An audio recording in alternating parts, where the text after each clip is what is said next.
Federal system, भारतीय संघीय व्यवस्था क्या है।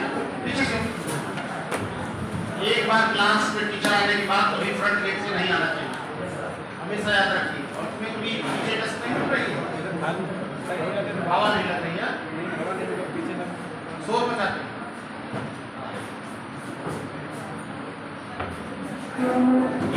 फेडरल सिस्टम की जब हम बात करते हैं तो अक्सर हमें कहते हैं कि भारत में एक संघ, और संघ को हम अंग्रेजी में फेडरल कहते हैं। 3 शब्द होते हैं, फेडरेशन, कन्फेडरेशन और यूनियन। लेकिन जब हम संघ शब्द यूज करते हैं तो सामान्य रूप से अंग्रेजी में फेडरल शब्द उसके लिए यूज होता है। लेकिन कहीं पर भी हमारे संविधान में हमने संघीय शासन व्यवस्था तो अपनाई, फेडरल सिस्टम तो अपनाया है, लेकिन हमारे संविधान निर्माताओं ने कभी भी कहीं भी भारत के संविधान में फेडरल शब्द को यूज नहीं किया। तो उन लोगों ने फेडरल शब्द का प्रयोग नहीं किया है तो उसके स्थान पर यूनियन शब्द का प्रयोग। यूनियन को भी हिंदी में संघ कहते हैं, फेडरल को भी हिंदी में संघ कहते हैं, लेकिन दोनों के स्वरूप में अंतर हो जाता है, दोनों के नेचर में अंतर हो जाता है। और इसलिए भारतीय संविधान का अनुच्छेद 1 कहता है कि इंडिया का भारत संघीय यूनियन ऑफ स्टेट्स। इंडिया जो कि भारत है वो राज्यों का संघ होता है। हिंदी में संघ शब्द यूज होता है, अंग्रेजी में यूनियन शब्द यूज होता है।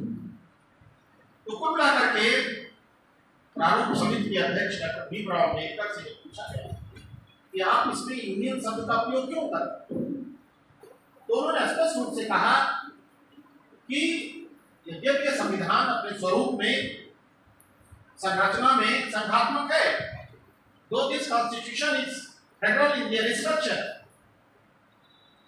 लेकिन प्रारूप समिति जो है इसके लिए यूनियन शब्द का प्रयोग कर रही है क्योंकि इसके कुछ लाभ हैं। Because it has some profit. हम यूनियन शब्द का प्रयोग कर रहे हैं, उसका कारण है उसके कई लाभ हैं। और लाभ क्या है? पहला लाभ तो यह है कि भारतीय संघ राज्यों के बीच किसी समझौते का परिणाम नहीं है। The Indian Union is not a result of agreement between the states. Bharat का जो संघ है यह राज्यों के बीच समझौते से नहीं बना। अमेरिका का संघ जो है वो शुरू में 13 राज्यों में एक समझौता किया और उन्होंने संघ बनाया। हमारा संघ जो है वो राज्यों के समझौते का परिणाम नहीं है, हम राज्यों को शक्ति दे। दूसरी चीज, इससे राज्यों को संघ से विलग होने का अधिकार भी नहीं। इससे जो राज्य है वो संघ से अलग नहीं हो सकते। तमाम राज्य सेपरेशन की मांग करते हैं, इतने दिन खालिस्तान की डिमांड चली, सेपरेट हो पाया नहीं हो पाया। नागालैंड में इतना आंदोलन चला, दार्जिलिंग में इतना आंदोलन चला, असम में इतना आंदोलन चला, तमिलनाडु में इतना आंदोलन चला, कश्मीर में इतना आंदोलन चला, सिक्किम तो दूसरा ऑटोनोमस प्रदेश था इंडिया में शामिल हुआ आकर। तो जिन प्रदेशों में सेपरेशन मूवमेंट चले वो सफल नहीं हुए, उसका कारण ये था कि इंडियन कॉन्स्टिट्यूशन में फेडरेशन नहीं है, हम कन्फेडरेशन भी नहीं है, हम यूनियन है। और यूनियन में स्टेट को यूनियन से अलग होने का अधिकार नहीं है। ठीक है, अब इसको ऐसे समझिए, आप कोई व्यवस्था है पहले से, उसको कई भागों में बांट दी जा रही है। सर वो चिंती लगा, अरे यार मैं इतना तेज बोलता हूँ, कहे परेशान हो तुम हमको डिपेंडेंट टीचर क्यों बनाना चाहते हो?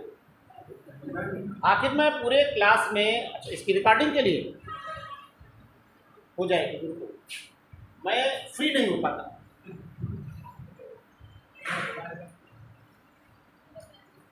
ये वाला लगाना है, ये चाहिए अपना बाय लेकर के हम मूव कैसे करेंगे? नहीं सर, फिर तो हो चुकी क्लास, यही छुट्टी ना ये यहाँ लगा लें कॉलर में, तो माइक की जरूरत नहीं पड़ेगी। नहीं सर, मतलब आप सर ये लगाएंगे तो सर आप यूट्यूब पे जब वीडियो डालें तो आवाज़ बेटा तो फिर मैं कल से ना आऊँ पढ़ाने। ऐसा है, जो लोग प्रोफेशनल टीचर्स होते हैं, है ना, जिनको पढ़ा के पैसा कमाना होता है, मार्केट से उठाना होता है, वो तमाम तामझाम ये लोग करते हैं। इतनी बड़ी क्लास तो मैं रोज़ फ्री पढ़ाता हूँ, बिना माइक के पढ़ाता हूँ, कोई माइक की ज़रूरत है? तो ये सब प्रॉब्लम क्रिएट करती है हमको मूव करने में, हमारे थॉट्स को एक्सप्रेस करने में ये प्रॉब्लम क्रिएट करती हैं। फिर तो हमको रट के आना पड़ेगा क्लास के लिए। ठीक है, अब ये पैर के नीचे फंसेगा तो मैं कहाँ लेते रहूँगा इसको। ठीक है, अब देखिए ये है, अब इसमें अगर किसी राज्य को अलग करना हो तो बाउंड्री से बाहर जाना पड़ेगा, नहीं जाना पड़ेगा? तो बाउंड्री अलग से पहले से बनी हुई है, इससे बाहर आप नहीं जा सकते हैं। लेकिन अगर कोई ऐसा हो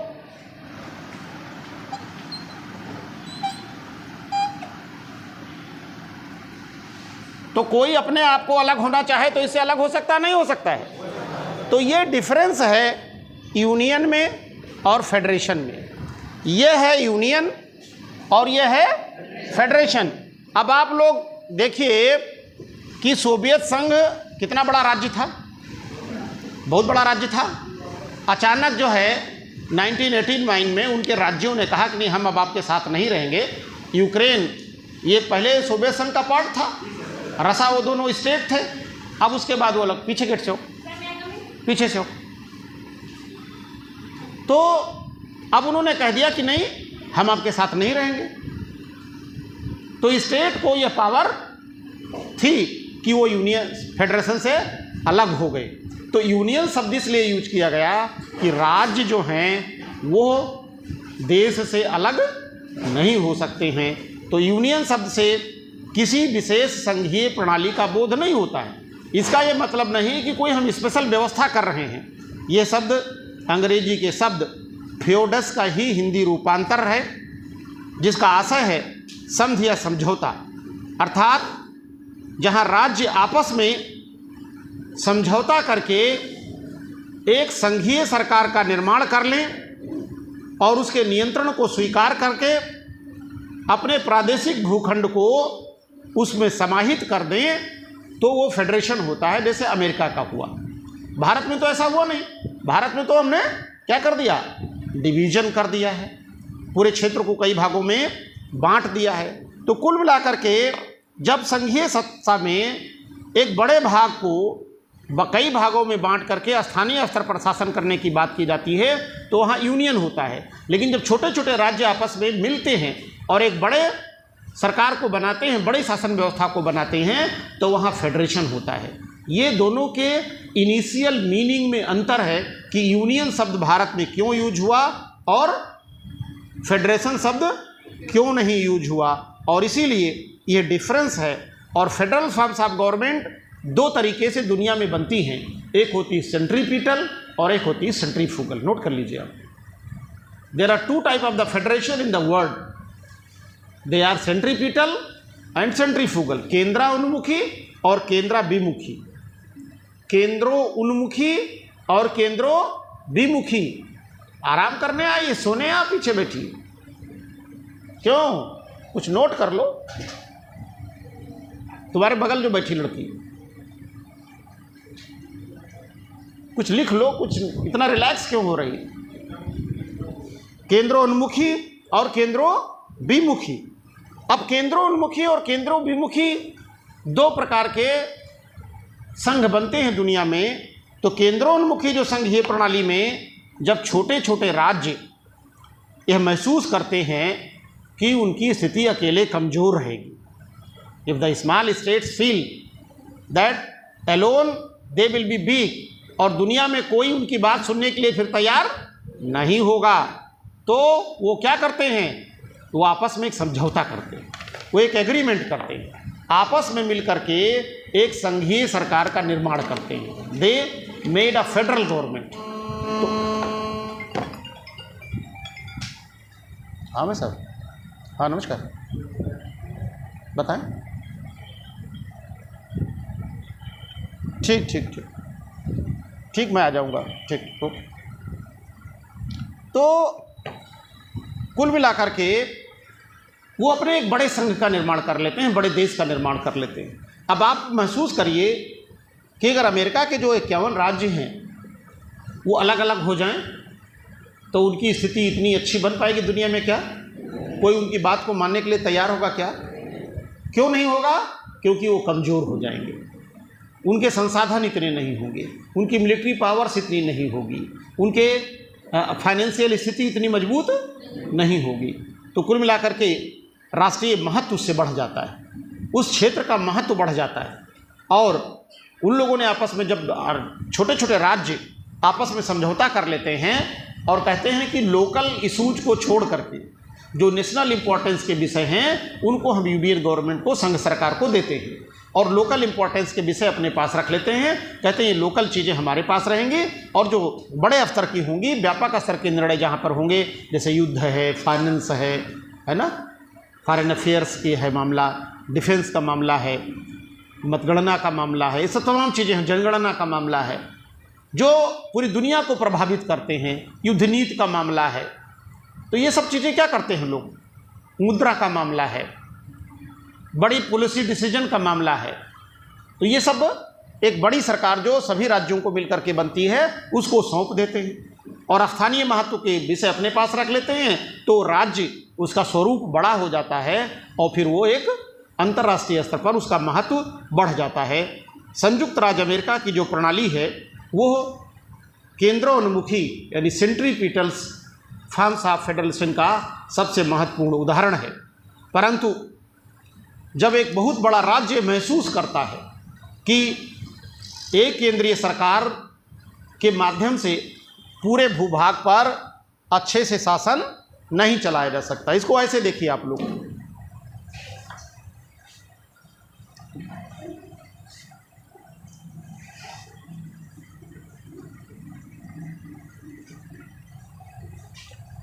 देखिए जब छोटे छोटे राज्य हैं,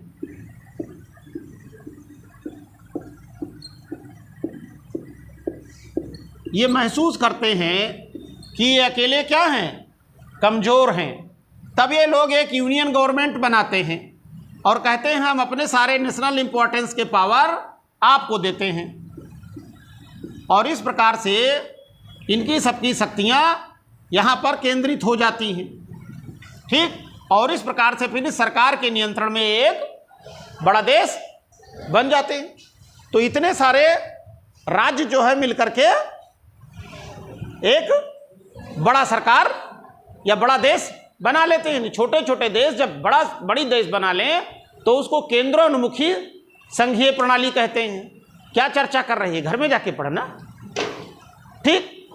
लेकिन जब कोई बड़ा देश होता है,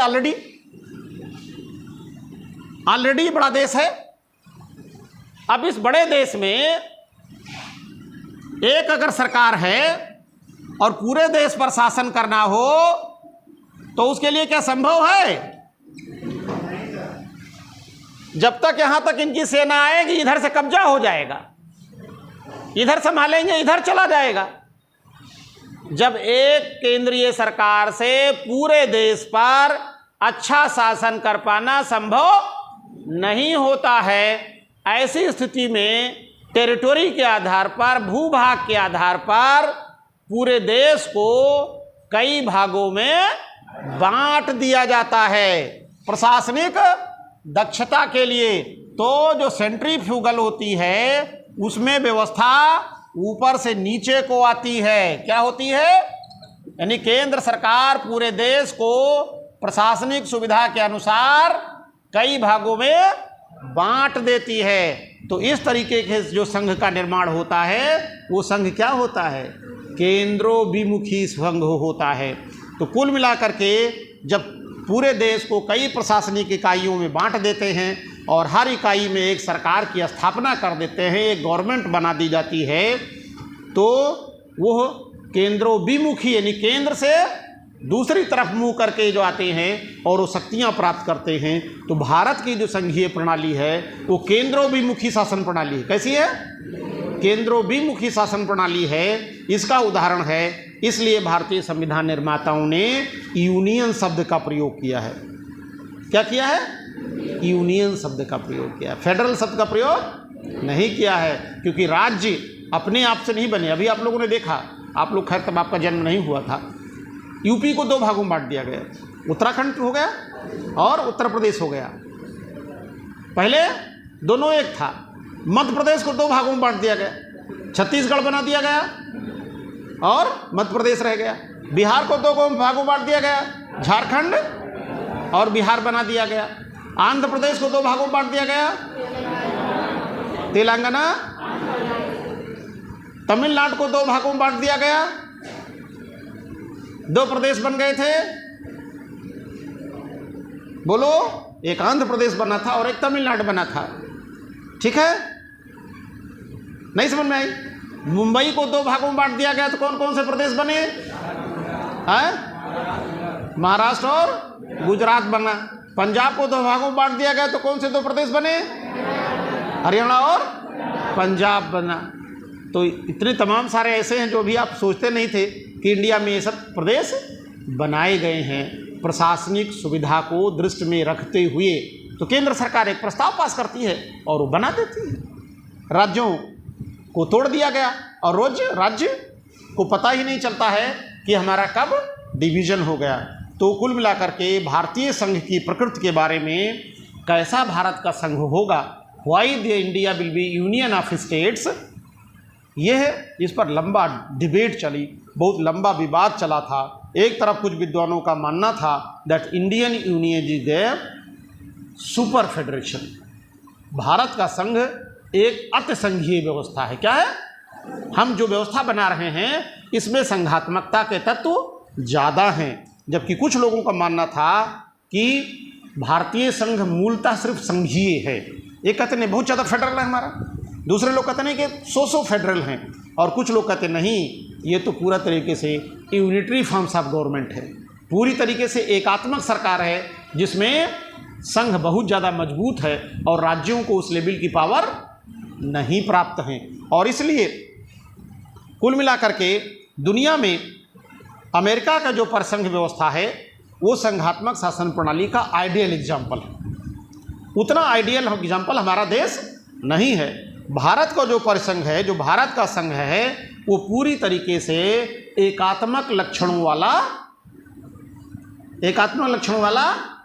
संघ है। और इसीलिए इसको केसी वेयर ने क्वासी फेडरल कहा है। क्या कहा है? नोट कर लीजिए, परीक्षा में यही आएगा कि भारतीय संघ को किसने क्वासी फेडरल कहा है। क्या कहा है?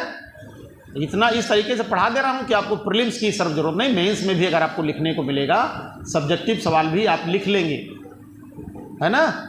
तो तैयारी इस तरीके से करिए, ऐसा ना हो कि प्रीलिम्स के लिए अलग पढ़ रहे हैं आप, मेंस के लिए अलग पढ़ रहे हैं। एक बार पढ़िए जिससे प्रीलिम्स और मेंस दोनों के लिए आपकी तैयारी हो जाए, बार बार आपको तैयारी करने की ज़रूरत ना पड़े। तो केसी वेयर ने भारतीय संविधान को क्या कहा है? क्वासी फेडरल कहा है, अर्ध संघीय कहा है। तो संघीय प्रणाली में किसी संघ को संघ होने के लिए 4 फीचर्स होते हैं, 4 विशेषताएं होनी चाहिए। अगर वो विशेषताएं नहीं हैं किसी भी देश में तो उसको फेडरल फॉर्म्स ऑफ गवर्नमेंट नहीं कहा जाता। पहला है डबल गवर्नमेंट होनी चाहिए, दोहरी सरकार होनी चाहिए, डबल गवर्नमेंट होनी चाहिए, दोहरी सरकार होनी चाहिए। दोहरी सरकार का क्या आशय हुआ? एक यूनियन की गवर्नमेंट होनी चाहिए और एक स्टेट्स की सरकार होनी चाहिए। तो भारत में है कि नहीं है? एक राष्ट्रीय सरकार है, एकात्मक राज्य में केवल एक सरकार होती है, जैसे ब्रिटेन में है, केवल लंदन में एक सरकार है, वो पूरे देश पे शासन करती है। लेकिन फेडरल फॉर्म्स ऑफ गवर्नमेंट में 2 सरकारें होती हैं, एक नेशनल गवर्नमेंट और दूसरी प्रोविंशियल गवर्नमेंट, प्रांतीय सरकारें होती हैं। तो एकात्मक राज्य में यद्यपि स्थानीय स्तर पर प्रशासनिक इकाई बनाई जाती है, परंतु मैक्सिमम पावर जो है वो केंद्र सरकार के यानी नेशनल गवर्नमेंट के माध्यम से यूज होती है। और केंद्र सरकार जब चाहे तब उस शक्ति को वापस ले सकता है। लेकिन संघीय शासन प्रणाली में संविधान के माध्यम से ही दो सरकारों का निर्माण किया जाता है। There are two governments by the constitution. तो चूंकि संविधान के माध्यम से ही दो सरकारों का निर्माण कर दिया जाता है, इसलिए केंद्र सरकार अपनी दी हुई शक्ति वापस नहीं ले सकती है। तो संघ और राज्य दोनों एक ही स्रोत अर्थात संविधान से अपनी शक्ति प्राप्त करते हैं, कॉन्स्टिट्यूशन से प्राप्त करते हैं। राज्य अपनी सीमा में रह करके, अपनी लिमिटेशंस में रह करके अपनी शक्तियों का प्रयोग करते हैं, लेकिन वो संघ से अलग नहीं हो सकते। दूसरी चीज़ जो संघ होने के लिए जरूरी है वो है शक्तियों का विभाजन होना चाहिए, द डिवीजन ऑफ पावर। एक दिन मैंने चर्चा किया था आप लोगों से, डिवीजन ऑफ पावर और सेपरेशन ऑफ पावर में क्या अंतर है। एक लेक्चर मैंने लिया था, उसमें इन दोनों शब्दों में मैंने आपको अंतर बताया था। क्या बताया था? सेपरेशन ऑफ पावर और डिवीजन ऑफ पावर, है ना। आप लोग विद्यार्थी हो, अभी मैं एक कमीशन में ही था, विशेष के कमीशन में ही था, यही सवाल था, है ना, कि अध्यक्षात्मक शासन प्रणाली की मूल विशेषताएं क्या हैं।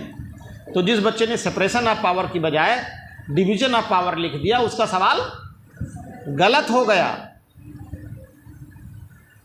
तो अध्यक्षीय शासन प्रणाली के लिए सेपरेशन ऑफ पावर शब्द का यूज होता है, यानी शासन के अंगों के बीच में शक्तियों का पृथक्करण होता है, अलग अलग की जाती है। और डिवीजन ऑफ पावर शब्द जब यूज किया जाता है तो इसका मतलब है कि दो सरकारों के बीच शक्तियों का विभाजन हो रहा है और संविधान के माध्यम से हो रहा है। जब सेपरेशन ऑफ पावर शब्द यूज करते हैं तो इसका मतलब कार्यपालिका और न्यायपालिका और व्यवस्थापिका के बीच शक्तियों का अलगाव, यानी विधायिका कौन कानून बनाएगी, कार्यपालिका कैसे लागू करेगी, न्यायपालिका उसको कैसे निर्णय देगी, इसके बारे में संविधान से सेपरेशन किया जाता है, सेपरेट की जाती हैं सबकी शक्तियाँ। जब डिवीजन की बात आती है तो क्या होता है, यूनियन और स्टेट के बीच में शक्तियों का डिवीजन। अब देखिए, जब हम सेपरेशन की बात करते हैं तो इसका मतलब ये तीन चीज़ें हैं, इनके बीच में शक्तियों का सेपरेशन हो, यानी जब इस तरीके से चीज़ें कर दी जाती हैं कि आप इधर रहिए, आप इधर रहेंगे, आप इधर रहेंगे, तो ये सेपरेशन हो गया। लेकिन जब ऐसी लाइन खींचा गया कि आप इधर रहिए इसके नीचे और हम इसके ऊपर रहेंगे, तो ये क्या हो गया, डिवीजन हो गया, है ना। जब चीज़ें हॉरिजॉन्टल बटेंगी तब सेपरेशन ऑफ पावर हो जाएगा, और जब वर्टिकल बट जाएंगी तो डिवीजन ऑफ पावर हो जाएगा। बात समझ में आई कि नहीं आई? डिवीजन ऑफ पावर और सेपरेशन ऑफ पावर समझे? हॉरिजॉन्टल और वर्टिकल समझ रहे हैं? क्षैतिजीय और लंबवत समझ रहे हैं? भाई जब ऐसे है तो ये इधर हो गया, इधर हो गया, सेपरेशन है ना। और जब ये ऐसे कर दिया गया कि आप इधर हम इधर, तो ये क्या हो गया, डिवीजन हो गया। बहुत मेहनत करने की जरूरत है आप लोगों को। कितने रात में आज डीडी बसु या कोई किताब पढ़ी संविधान की? और कोई नहीं पढ़ा? भाई आपको ये कोई किताब पढ़ा आपने ना? मैंने कहा था ना कि कल मैं फेडरेशन को पढ़ाऊंगा, article 1 of the Indian constitution की चर्चा मैं करूंगा, तो आपको किसी न किसी किताब से पढ़ना तो चाहिए था। अगर आप पढ़ के आते तो मेरी बातें आपके समझ में आती। अब बियर एक्ट पढ़ा होगा तो सिर्फ उसमें अनुच्छेद 1 लिख दिया गया बस, तो उसमें ये सारी एक्सप्लेनेशन थोड़ा दी गई हैं आपको। लेकिन आप जब भी जैन पांडे पढ़ोगे, डीडी बसु पढ़ोगे, लक्ष्मीकांत पढ़ोगे, या किसी की किताब पढ़ो, या मेरी किताब आप लेकर के देख लो, तो सारी किताबों में इन सब चीज़ों को एक्सप्लेनेशन दिए हुए हैं। तो विश्व के जितने संघात्मक संविधान हैं उनकी तरह भारत द्वारा भी संघ और राज्यों के बीच शक्तियों का विभाजन किया गया, डिवीजन किया गया है। इन the 7th schedule of the Indian constitution, भारतीय संविधान के 7वीं अनुसूची में, नोट करो बेटा, नोट डाउन कर लो, in the 7th schedule of the Indian constitution 3 प्रकार की सूचियों में डिवीजन कर दिया गया है पावर्स का, union list, state list and concurrent list. और कुल मिलाकर के जो चीज़ें इसमें नहीं हैं उनको हम लोगों ने किस में दे दिया है, रेजिडरी पावर में चली गई हैं, वो अवशिष्ट शक्तियाँ में चली जाती हैं। और भारत से संविधान में इन सब चीज़ों का पूरी तरीके से पावर को डिवीजन कर दिया गया है। और इसलिए डॉक्टर भीमराव अंबेडकर ने पूरी तरीके से संविधान सभा में स्पष्ट रूप से इस चीज़ को स्पष्ट किया कि अगर कोई ये कहता है कि भारत में राज्यों को केंद्र के अधीन रखा गया है तो यह गलत बात है। If anyone say that the states is under the union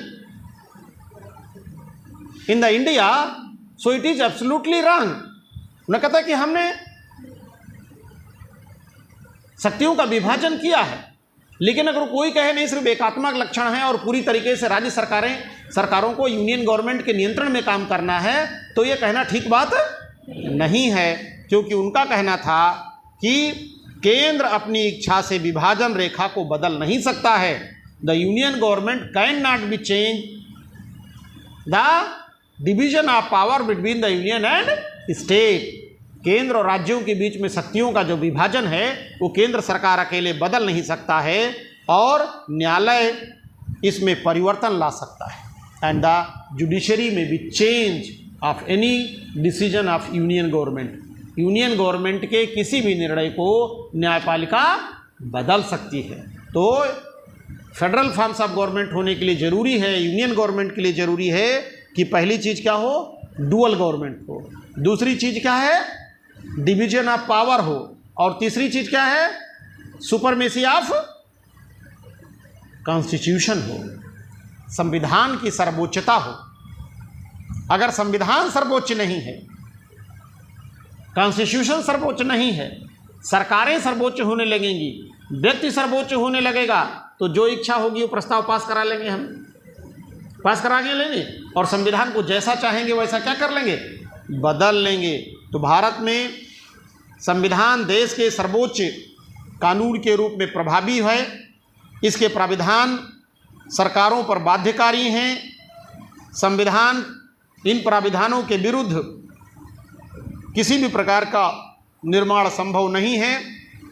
यही नहीं, राज्यपाल, राष्ट्रपति और जितने भी मंत्री होते हैं सबको संविधान की शपथ लेनी पड़ती है और संविधान के बेसिक स्ट्रक्चर को कोई भी सरकार कभी किसी भी रूप में बदल नहीं सकती है।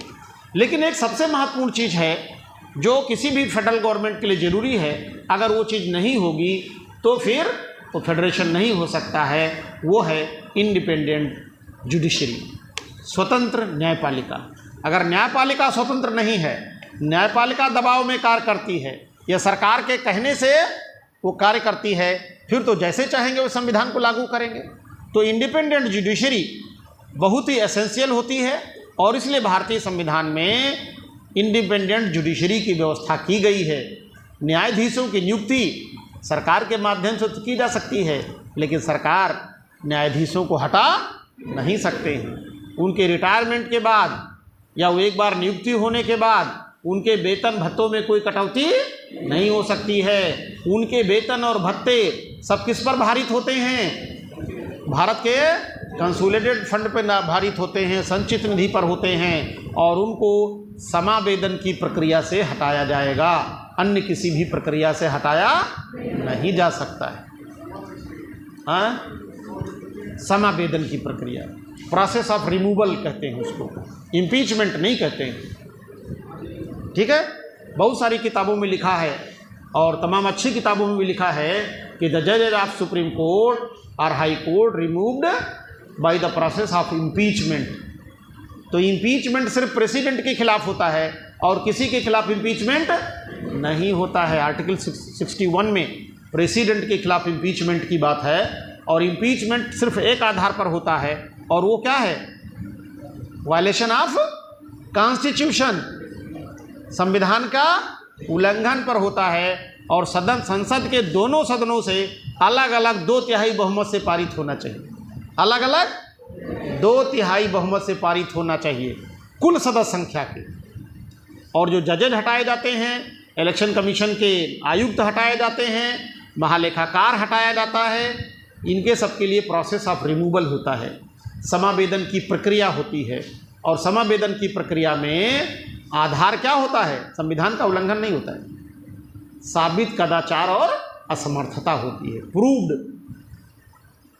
मिसबिहेवियर एंड इनकैपेबिलिटी, आदमी अक्षम हो गया है या वो भ्रष्टाचार में पकड़ा गया है। ये दो आधार होते हैं, और इन दो आधार पर जो प्रस्ताव संसद में पास होता है उसको सेमी जुडिशियल प्रोसेस कहा जाता है। अर्ध न्यायिक प्रक्रिया उसे कही जाती है। क्या कही जाती है? अर्ध न्यायिक प्रक्रिया कही जाती है, जो पार्लियामेंट में चलती है, और ये उपस्थित और मतदान करने वाले सदस्यों के 2/3 बहुमत से पास होता है। वहाँ कुल सदस्य संख्या के 2/3 बहुमत से पास होता है, और ये कैसे पास होते हैं? उपस्थित और मतदान करने वाले सदस्यों के 2/3 बहुमत से, जो कि सामान्य बहुमत से कम ना हो, यानी सिंपल मेजॉरिटी से कम ना हो। तो अगर सदस्य संख्या कम है, कम लोग उपस्थित हैं, तो सिंपल मेजॉरिटी ही जैसा पास हो जाएगा, है ना? आधे सदस्य हो तो पास हो जाएगा, अगर कुछ लोग अब्सेंट हो गए तो। लेकिन उसमें तो क्या है कि टोटल जितनी संख्या है उसका 2/3 होना ही होना चाहिए, तभी इम्पीचमेंट पास होता है। ये डिफरेंस आप लोग समझ लीजिए। कोई भी जो अच्छा आदमी एग्जाम बनाता है पेपर, यहाँ पर फंसाएगा, क्योंकि मैक्सिमम किताबों में यही लिखा है कि जो न्यायाधीश वगैरह हैं वो कैसे हटाए जाते हैं? इम्पीचमेंट से हटाए जाते हैं, महाभियोग से हटाए जाते हैं, जबकि संविधान में वास्तविक में यूज है प्रोसेस ऑफ रिमूवल से हटाए जाते हैं। ओके, तो ये कंफ्यूजन मत करिएगा। और यह प्रक्रिया सिर्फ इसलिए अपनाई गई है जिससे कि न्यायपालिका की स्वतंत्रता सुनिश्चित हो सके। और जब न्यायपालिका स्वतंत्र रहेगी तो सरकारों पर एक लिमिटेशन होती है, सरकारों पर सीमाएं होती हैं। गवर्नमेंट जो है वो अनलिमिटेड काम नहीं कर सकती है, स्वेच्छाचारी नहीं बन सकती है, तानाशाही नहीं बन सकती है, टोटलिटेरियन नहीं बन सकती, सर्वाधिकारवादी नहीं बन सकती है, वो फांसीवादी भी नहीं बन सकती। बार बार वर्तमान सरकार के ऊपर तमाम लोग आरोप लगाते हैं कि ये फांसीवादी सरकार है। कैसी सरकार है? फांसीवादी सरकार है। फांसीवादी क्या होता है, किसी को पता है क्या? अक्सर आप लोग कहते तो हैं वो फांसीवादी सरकार है।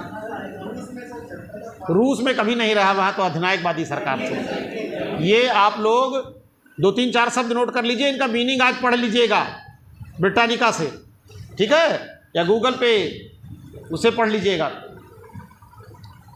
नोट कर लीजिए। पॉलिटी पढ़ने के लिए 4-6 शब्द बहुत जरूरी हैं जिनको पढ़ना आपको।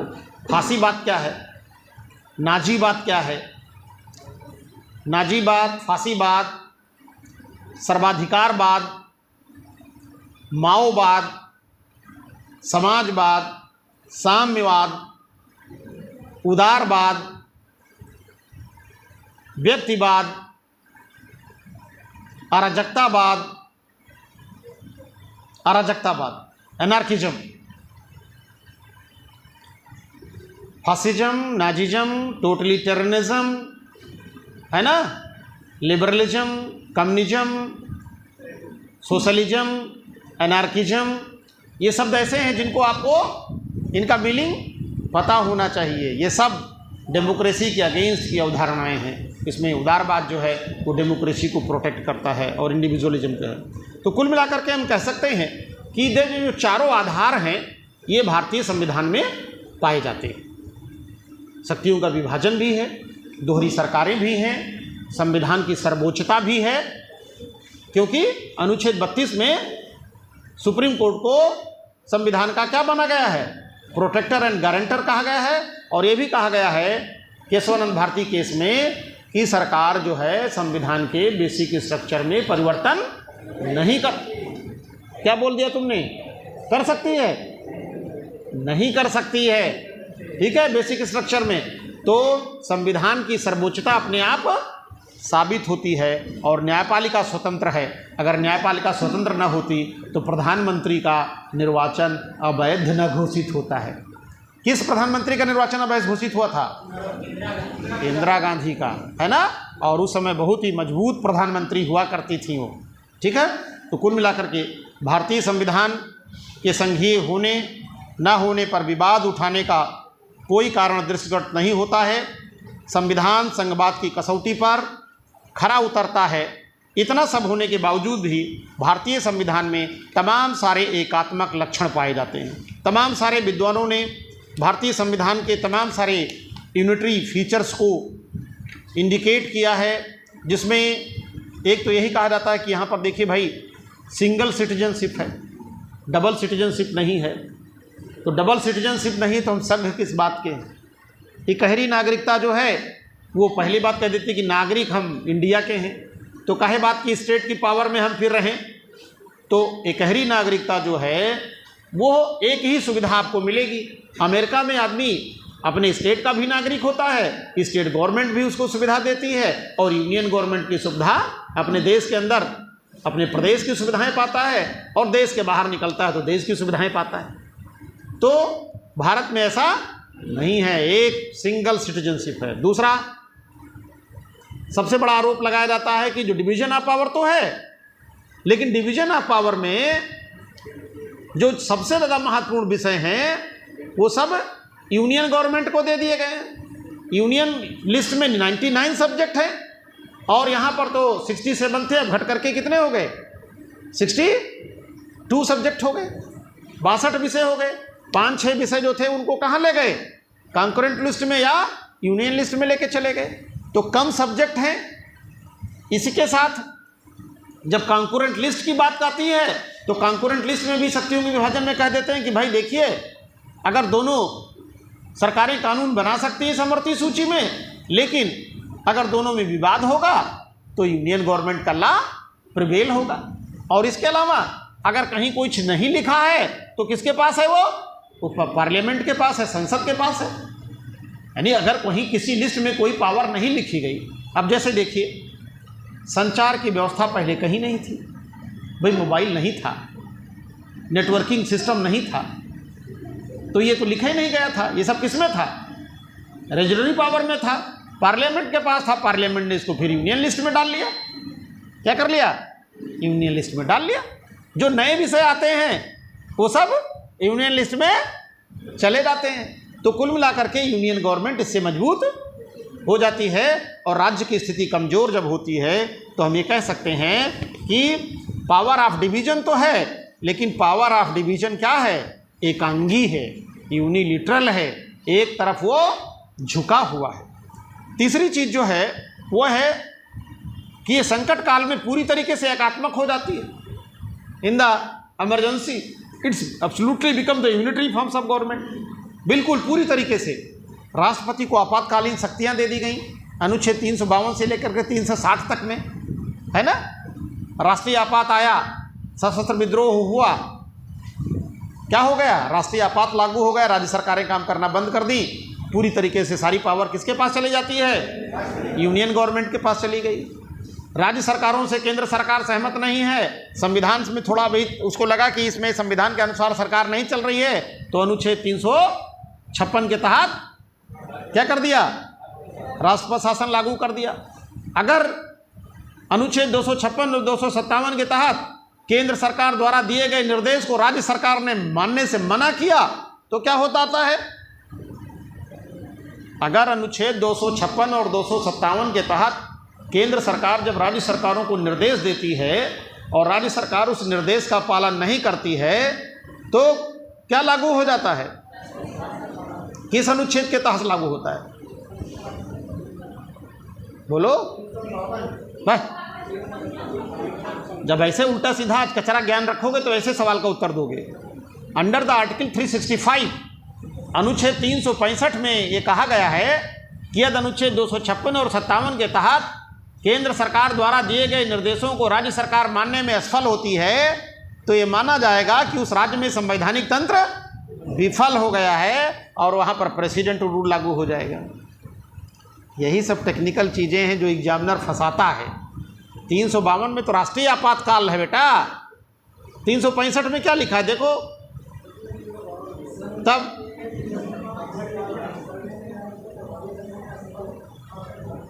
365 में कहा गया कि अगर निर्देशों का पालन करने में असफल होते हैं तो वहाँ पर संवैधानिक तंत्र की विफलता मानी जाएगी और अनुच्छेद 356 लागू हो जाएगा।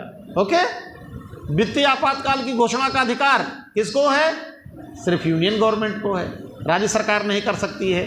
जब जरूरत महसूस हुई वित्तीय आपात घोषित कर देगा और सारी शक्तियाँ यूनियन गवर्नमेंट अपने पास ले लेगी। तो संकट काल में भी यूनियन गवर्नमेंट ज़्यादा मजबूत हो जाती है और स्टेट गवर्नमेंट कमज़ोर हो जाती है। शांति काल में भी राज्य सूची पर केंद्रीय संसद की शक्तियां बढ़ाई जा सकती हैं। कई बार क्या होता है कि राज्य सूची का कोई विषय है और राज्यसभा 2/3 बहुमत से प्रस्ताव पास कर दे कि राज्य सूची में देखो भाई ये जो विषय है ना ये अब नेशनल इंपॉर्टेंस का हो गया है। क्या हो गया है? राष्ट्रीय महत्व का हो गया है। अब ये चूंकि राष्ट्रीय महत्व का हो गया है, इस पर अब कानून कौन बनाएगा? राज्य सरकार बनाएगी। बस राज्यसभा एक प्रस्ताव पास कर दे तो वो राज्य सूची से विषय निकल करके कहाँ चला जाता है? यूनियन लिस्ट में चला जाता है। तो यूनियन गवर्नमेंट उस पर शक्तिशाली हो जाती है। और इसके साथ ही साथ यूनियन गवर्नमेंट और स्टेट गवर्नमेंट के एक ही संविधान है। अब राज्य सरकारों को अपने हिसाब से अपना संविधान भी बनाने की छूट नहीं है और इसकी वजह से यूनियन गवर्नमेंट ज़्यादा मजबूत हो जाती है। साथ ही साथ सबसे बड़ी महत्वपूर्ण चीज़ तो ये है कि संघ को, यूनियन गवर्नमेंट को संविधान के अनुच्छेद 3 और 4 के तहत राज्यों की सीमाओं में भी परिवर्तन करने की पूरी छूट प्रदान की गई है। जब जिस राज्य से नाराज हो उसकी सीमा में परिवर्तन कर दें, उसको 2 भागों में बांट दें, डिवाइड कर दें, उनकी सलाह मांगें, लेकिन सलाह मांगना भी उनके लिए बाध्यकारी नहीं है। तो संसद को राज्यों की सीमाओं में परिवर्तन करने का या किसी पुराने राज्य को ख़त्म करके नए राज्य बनाने का अधिकार भी अनुच्छेद 3 और 4 में दिया गया है। इसके साथ ही साथ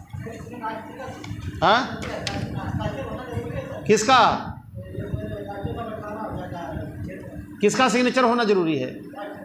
राष्ट्रपति का ना। तो राष्ट्रपति तो किसी भी कानून पर जब तक हस्ताक्षर नहीं बनाएगा वो लागू नहीं होगा। राज्यों का हस्ताक्षर होना जरूरी नहीं है। क्या चीज? हाँ, तो इसीलिए तो ओ फूल भाई, जब अनुच्छेद 368 के बाहर रखा गया तो विशेष बहुमत की भी जरूरत नहीं है। संसद जब चाहे सामान्य बहुमत से किसी भी राज्य के सीमा में परिवर्तन कर सकती है। तो कौन मजबूत हुआ? राज्य मजबूत हुआ कि यूनियन मजबूत हुई? यूनियन मजबूत हो गई। तो यूनियन जब मजबूत हो गई, राज्य कमजोर हो गया, तो संघात्मक शासन प्रणाली अच्छे तरीके से लागू होगी? नहीं हो पाएगी। संघात्मक शासन प्रणाली तो वो प्रणाली है जब यूनियन और राज्य दोनों अपने अपने जगह पर क्या हो, मजबूती से खड़े हो। ओके, तो राष्ट्रपति के हस्ताक्षर के बिना तो कोई भी कानून बन ही नहीं सकता है।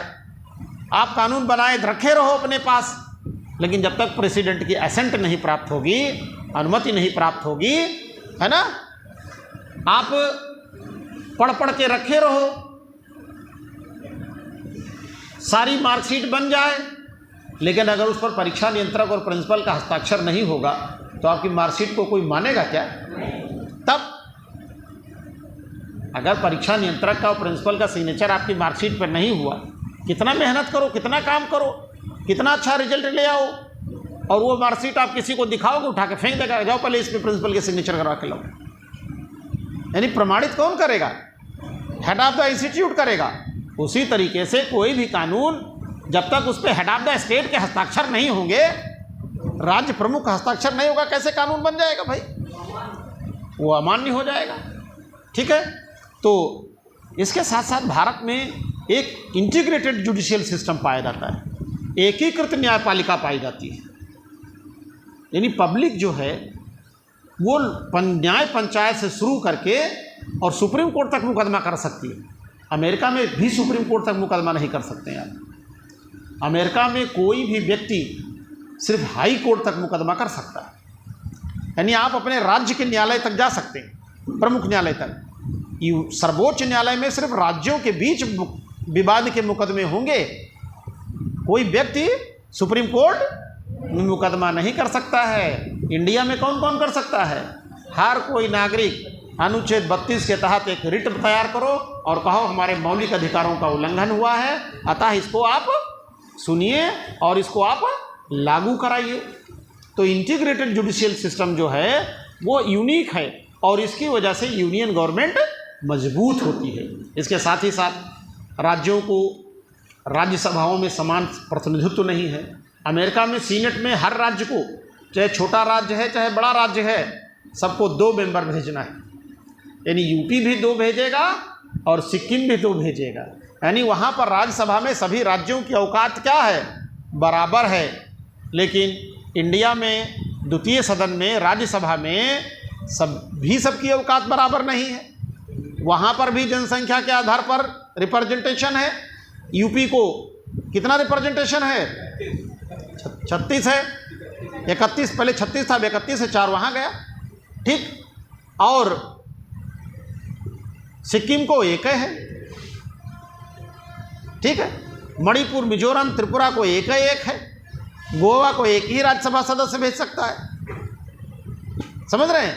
तो पॉपुलेशन के आधार पर राज्यसभा में भी रिप्रेजेंटेशन है, राज्यों के आधार पर नहीं है, तो राज्य वहाँ भी बराबर नहीं है। तो राज्य की शक्ति क्या हो गई? कम हो गई। तो जब राज्य की शक्ति कम हो गई तो हम कैसे मान लें कि भारत फेडरेशन है? इसीलिए यूनियन शब्द यूज हुआ है। क्या शब्द यूज हुआ है? यूनियन शब्द यूज हुआ है।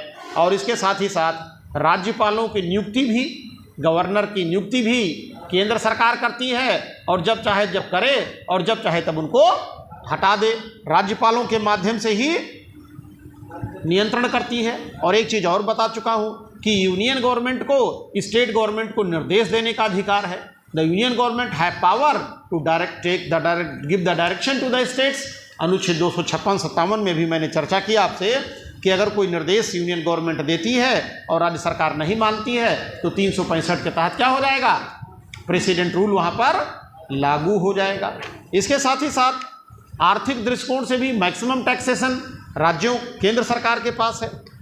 इसके अलावा सिविल सर्विसेज के माध्यम से, इंटीग्रेटेड सर्विसेज के माध्यम से यूनियन गवर्नमेंट स्टेट गवर्नमेंट पर नियंत्रण रखती है। आईएएस और आईपीएस ये पूरी तरीके से यूनियन गवर्नमेंट के नियंत्रण में होते हैं और उसके आधार पर नियंत्रण करते हैं। जिलाधिकारी आईएएस ही बनता है और उसको यूनियन गवर्नमेंट भी डायरेक्शन दे सकती है और स्टेट गवर्नमेंट भी डायरेक्शन दे सकती है।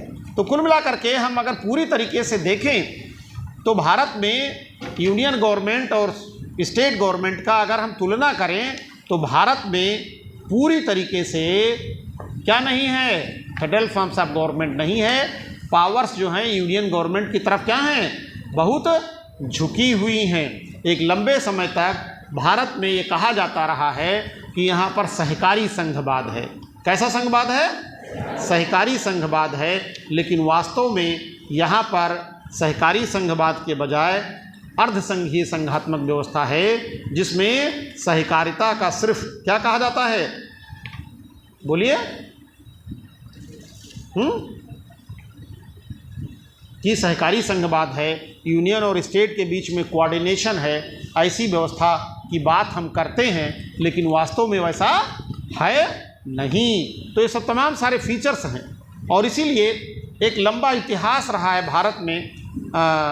जो स्टेट्स राज्यों का निर्माण हुआ है, वो चाहे जो भी राज्य रहे हों, अगर हम इसको मूल्यांकन करते हैं कि भारत में फेडरल फॉर्म्स ऑफ गवर्नमेंट है कि यूनियन फॉर्म्स ऑफ गवर्नमेंट है, तो ये सब तमाम चीज़ें निकल करके आती हैं और उसी के आधार पर सरकारों को निर्णय करना पड़ता है। इसमें 2-3 चीज़ें बचती हैं अभी। एक तो खैर आपको जीएस के पॉइंट ऑफ व्यू से नहीं, जब पॉलिटिकल साइंस आदमी पढ़ता है तो उसको पूरी तरीके से सहकारी संघवाद, एकात्मक संघवाद है ना, और तमाम सारे और जो संघवाद के स्वरूप हैं उनका बारे में एकात्मक संघवाद की बात की जाती है और कॉन्फेडरेशन की बात की जाती है, परिसंघ की बात की जाती है। तो उनके आधार पर चीज़ों का निर्णय लेने की बात करती है। अब 2-3 चीज़ें बचती हैं। एक तो यह है कि अनुच्छेद 3 और 4 में राज्यों की डिवीज़न की जो बात की जाती है और कैसे कमेटियां बनी नए नए राज्यों के निर्माण के लिए, ये बड़े प्रश्न हैं जो आपको आने चाहिए। वो चाहे त्रिभाषा फार्मूला कमेटी बनी या जैसे भी त्रिभाषा फार्मूला कमेटी बनी और राजूलिंगम का जो मामला था, जिसमें एक लंबे समय तक उनके आंदोलन के बाद आंध्र प्रदेश का डिवीज़न हुआ, या जो 4 प्रकार के राज्य थे वो 4 प्रकार के राज्य कैसे समाप्त हुए और 2 प्रकार के राज्य बने। तो पूरा एक डिवीज़न ऑफ स्टेट्स का एक पूरा इतिहास है जो आप लोगों को पढ़ लेना चाहिए। और कभी भी ये नहीं कहा गया, भाषा के आधार पर राज्यों का बंटवारा तो हुआ, लेकिन कभी भी किसी भी सरकार ने ये एक्सेप्ट नहीं किया कि हम भाषा के आधार पर राज्यों का बंटवारा कर रहे हैं, हमेशा उन्होंने कहा कि हम किसके आधार पर राज्यों को बंटवारा कर रहे हैं?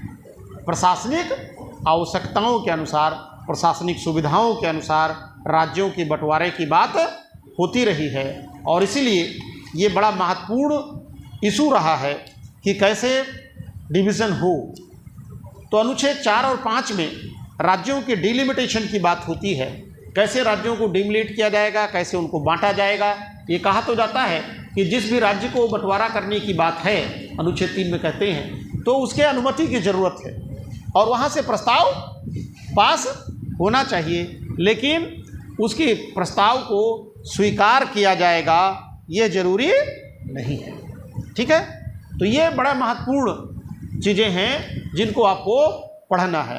अब कुल मिलाकर के अनुच्छेद 1 से लेकर के 4 तक में अनुच्छेद 1 ज़्यादा महत्वपूर्ण था, जिसको इतना डिटेल में मैंने आपको बता दिया। What the India that is Bharat shall be A union of states. Okay, अब अनुच्छेद 3 और 4 में राज्यों के बंटवारे की बात की जाती है कि कैसे यूनियन क्या होगी, यूनियन टेरिटरी क्या होगी, इनके सबको डिटेल में बताया गया है। वो आप लोग उसको देख लीजिएगा, कोई ज़्यादा महत्वपूर्ण नहीं। अब मैं ये चाहता हूँ कि अब मैं कल आपको जब आऊँ, कल हो सकता मैं ना आ पाऊँ, डीएम साहब के यहाँ मीटिंग में जाना है। अभी आप लोगों के सामने ही फ़ोन आया था कि 2 बजे से जाना है। ठीक है, तो कुल मिला करके मैं ये चाहता हूँ कि नेक्स्ट क्लास में जब मैं आऊँ तो आपसे फंडामेंटल राइट्स डिस्कस करूँ, लेकिन बीच में सिटीजनशिप पढ़ता है। क्या पढ़ता है? सिटीजनशिप पढ़ती है। तो सिटीजनशिप में आप लोग अनुच्छेद 5 से लेकर के 11 तक में इसकी बात कही गई है और उसमें 2-3 चीज़ें आपको देखनी हैं, इनको मैं आपको हाईलाइट के दे रहा हूँ।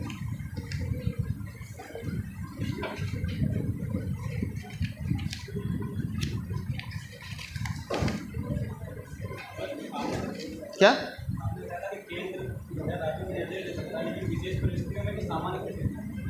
वो कभी भी निर्देश दे सकता है किसी काम के लिए। और क्या, यूनियन गवर्नमेंट अगर फील करती है कि ये स्टेट गवर्नमेंट में, स्टेट में ये चीज़ें ज़रूरी हैं, भाई आपातकाल में तो आपात लागू हो गई, राज्य सरकार भंगे हो जाती है, उसका कोई मतलब नहीं रह जाता है। जो निर्देश वहाँ से आता है वही लागू करना है। निर्देश तो सामान्य और शांतिकाल में दिया जाएगा ना, कि भाई देखिए ये काम आपको कर लीजिए। जैसे अब कॉलेज में एडमिशन चल रहा है, सुबह मैं एक निर्देश दे देता हूँ एडमिशन कमेटी की इंचार्ज को कि भाई देखिए एडमिशन में ये कागज मांगे जाएंगे और ये चीज़ ली जाएंगी, इतना परसेंटेज होगा, ये यूनिवर्सिटी का नियम है, इसके आधार पर आपको काम करना है। अगर एडमिशन कमेटी उस निर्देश को नहीं मानेगी तो क्या होगा? भंग होगी। क्यों? क्योंकि वो नियम का वायलेशन फिर करेगी। तो निर्देश जो है शांत काल में दिए जाते हैं, युद्ध काल में तो सीधे कार्रवाई होती।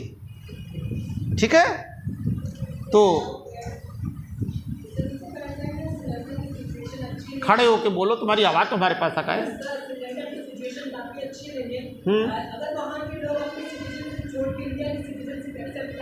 हाँ, क्यों ले, हम दे देंगे, इतना हमारे पास आदमी कम है क्या?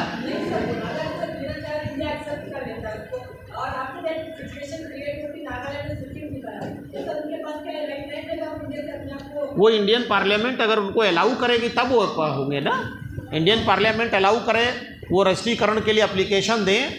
रजिस्ट्रीकरण से भी नागरिकता प्राप्त होती है। कई तरीके से नागरिकता है ना। एक तो है नेचुरलाइजेशन से और एक है रजिस्ट्रीकरण से। तो और वो भी इंडियन गवर्नमेंट उसको एक्सेप्ट करेगी तब आएंगे, वैसे थोड़ा आ जाएंगे हवा में। हाँ हाँ,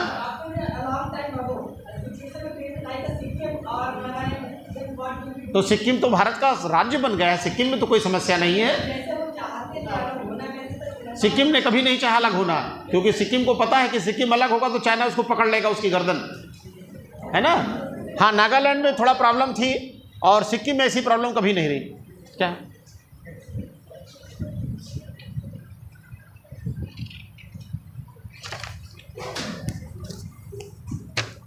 पेन कहाँ गई मेरी?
बात मत करो भाई आप लोग।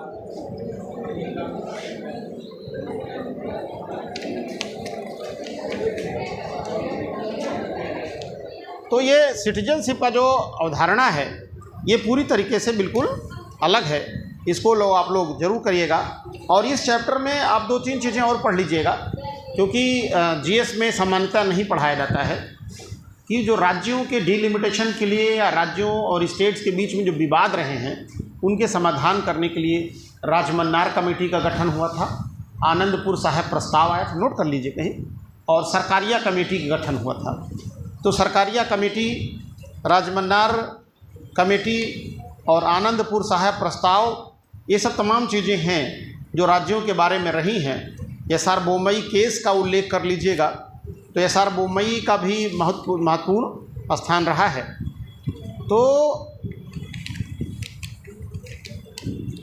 तो यूनियन टेरिटरी में द नेम ऑफ यूनियन और India that is Bharat shall be union of state, इसका उल्लेख अनुच्छेद 1 में है। इंडिया की टेरिटरी क्या होगी, ये 22 नॉटिकल मील तक समुद्री क्षेत्र में भारत की टेरिटरी होती है। इस पर सवाल आ चुका है कि किसी भी देश की टेरिटरी समुद्री क्षेत्र में किनारे पर कहाँ तक होती है, तो 25 नॉटिकल मील तक होती है। ये आप लोग, माइल और किलोमीटर में अंतर होता है ना। और समुद्री जो सीमा नापने का है वो तरीका अलग होता है। क्या कहना है, क्या कह रहे हो? जो भी बात करना है मुझसे कहो, इनसे कहो। नहीं भाई, 25 नॉटिकल मील का पैमाना अपना अलग होता है। अब वो क्या है उसका पैमाना एग्जैक्ट, वो कोई ज्योग्राफी वाला आपको बता पाएगा। मील अलग चीज होती है, नॉटिकल मील अलग होता है। वो समुद्री क्षेत्र को नापने के लिए होता है। एग्जैक्ट उसका क्या पैमाना है मुझे 1.8 किलोमीटर। मील अलग चीज हो गई, नॉटिकल मील अलग हो गई। ये आप लोग देख लीजिएगा, हमको एग्जैक्ट इसका पता नहीं है। आप उसको देख लीजिएगा, मैं भी कल पूछ के आपको बता दूंगा, ठीक है। तो टेरिटरी ऑफ इंडिया को उसमें डिफाइन किया गया है। इसके साथ ही सिक्किम को नए राज्य के रूप में जो शामिल किया गया था, 34 और 36 जो अमेंडमेंट हुए, 35 कैसे वो हुए हैं उनको शामिल किया गया। 35 और 36 से कैसे इसको संयुक्त राज्य था और संयुक्त राज्य से कैसे राज्य बनाया गया। आर्टिकल 3 में कई चीज़ों का प्रोविज़न किया गया है, ये नोट कर लीजिए। पहला तो संसद कानून बनाकर पार्लियामेंट बाई लॉ नए राज्यों का निर्माण कर सकती है। किसी भी राज्य के सीमा क्षेत्र में बंटवारा करके 2 या 2 से अधिक राज्यों को एक में मिलाकर, या फिर किसी एक राज्य के पार्ट को अलग करके, जोड़ करके भी या काट करके भी नए राज्य का निर्माण पार्लियामेंट कर सकती है। कि दूसरी चीज़ है, किसी राज्य के सीमा को बढ़ा सकती है। कह दिया कि भाई अभी तक यहाँ तक सीमा थी, अब ये क्षेत्र आपके इसमें रहेगा और वहाँ से कट जाएगा। तीसरी चीज़, diminish the area of the state, किसी भी राज्य के सीमा को कम कर सकती है। Alter the boundaries of any state, किसी भी राज्य की बाउंड्री को काट छांट कर सकती है थोड़ा थोड़ा। और alter the name of any state, यानी किसी भी राज्य के नाम को भी बदल सकती है। है ना। पहले उत्तराखंड का नाम क्या था, उत्तरांचल था, बाद में उसको बदल करके उत्तराखंड कर दिया गया। तो नाम को बदल सकते हैं। अनुच्छेद 4 में भी चीज़ों को, इसके प्रोविजंस बताए गए हैं कि कैसे पार्लियामेंट प्रस्ताव को पास करेगी। और सीमा क्षेत्र में परिवर्तन को लेकर के कई बार मुकदमा हुआ सुप्रीम कोर्ट में, तो कोर्ट का यह स्पष्ट निर्णय है कि किसी भी राज्यों के निर्माण के प्रस्ताव को संविधान संशोधन नहीं माना जाएगा और सामान्य बहुमत की प्रक्रिया से पास होता है।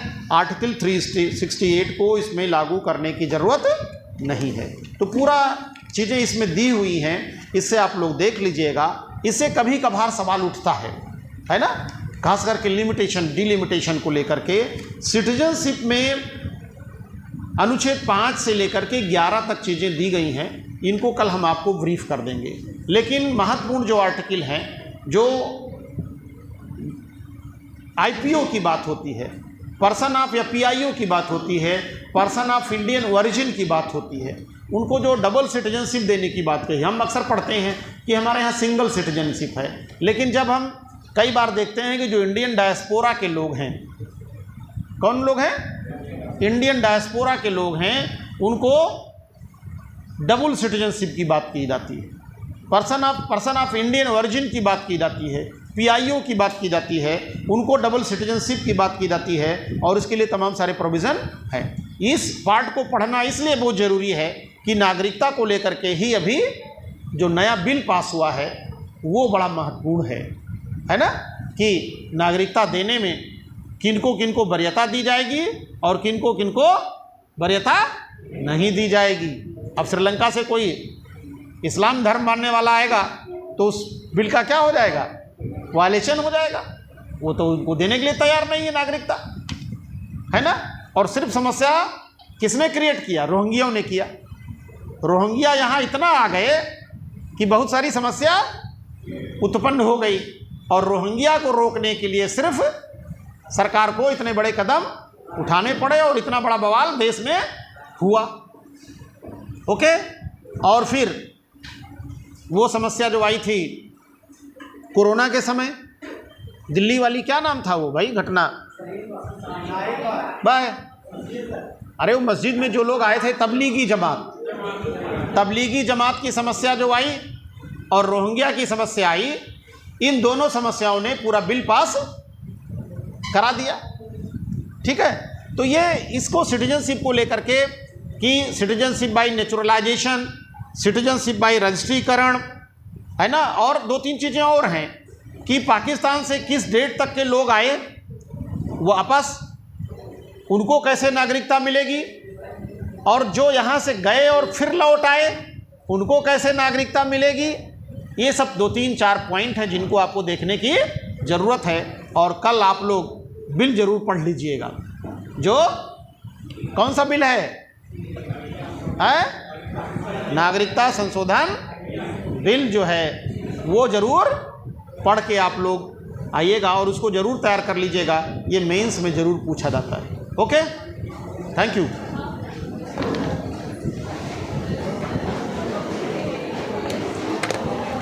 है